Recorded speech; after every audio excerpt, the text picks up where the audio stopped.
आपका given question है कि if point a, 0, 0, b and 1, 1 are collinear then 1/a + 1/b is equal to. तो इस क्वेश्चन को कैसे करेंगे समझिए।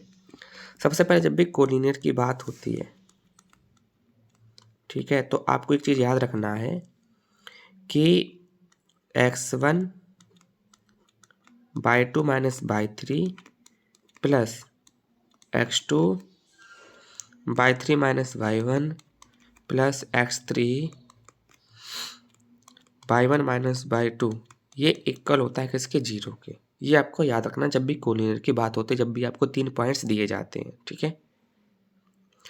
आप याद रख सकते हैं 23, 31, 12 से भी याद रख सकते हैं, बाद में होता है x1, x2 और x3, ठीक, इस तरह से भी याद रख सकते हैं। ये आपके ऊपर डिपेंड करता है। अब यहाँ पे अगर हम देखें तो हमें यहाँ पे क्या क्या देखने को मिलता है। हमारा x1 है ये, ठीक है, ये हमारा क्या है x2 है और ये है x3, y1 है ये, y2 है और ये क्या है y3। तो इन्हीं वैल्यूज को यहाँ हम पुट करेंगे। तो x1 की वैल्यू a है, y2 की वैल्यू हमारे पास b है, y3 वैल्यू 1 है, प्लस x2 की वैल्यू हमारे पास कितना है 0, तो फिर इसको आगे लिखने का कोई मतलब नहीं।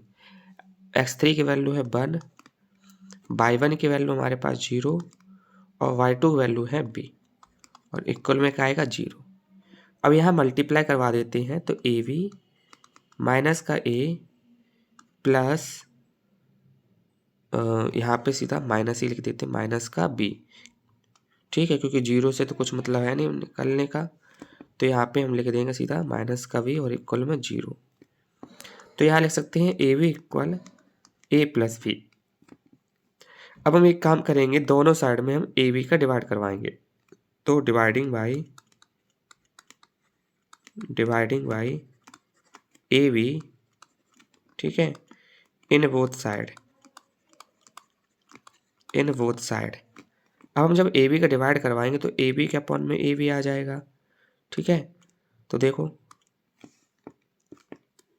ab के इक्वल ये लिखा हुआ था ना, इस तरह से लिखा हुआ था, तो हम डिवाइड करवा रहे हैं। हम देखो दूसरे कलर से दिखाते हैं ताकि आपको चीज़ें समझ में आए, ठीक है। तो कौन सा कलर ले लें? येलो ले लेते हैं। तो इसमें हमने ab का डिवाइड करवाया, यहाँ भी हमने ab का डिवाइड करवाया और यहाँ भी हमने ab का डिवाइड करवाया। तो ये ab से ab कट गया, कितना आंसर आया 1।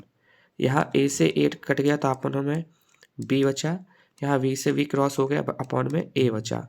यह हम इसे ऐसे लिख सकते हैं 1/a प्लस 1/v और इक्वल में क्या आ रहा है 1 आ रहा है। तो इन्होंने यही तो पूछा था ना कि 1/a प्लस 1/b किसके इक्वल होगा, तो 1 के इक्वल है। अभी हमने आंसर निकाला, ऑप्शन नंबर हमारा ए करेक्ट होगा। तो कभी बार ये एमसीक्यू में क्वेश्चन पूछ लेते, कई बार सॉल्व करने के लिए दे देते हैं। दोनों ही टाइप में हमें इस तरह से इस क्वेश्चन को सॉल्व करना है। तो आई होप आपको क्वेश्चन समझ में आया होगा, ठीक है।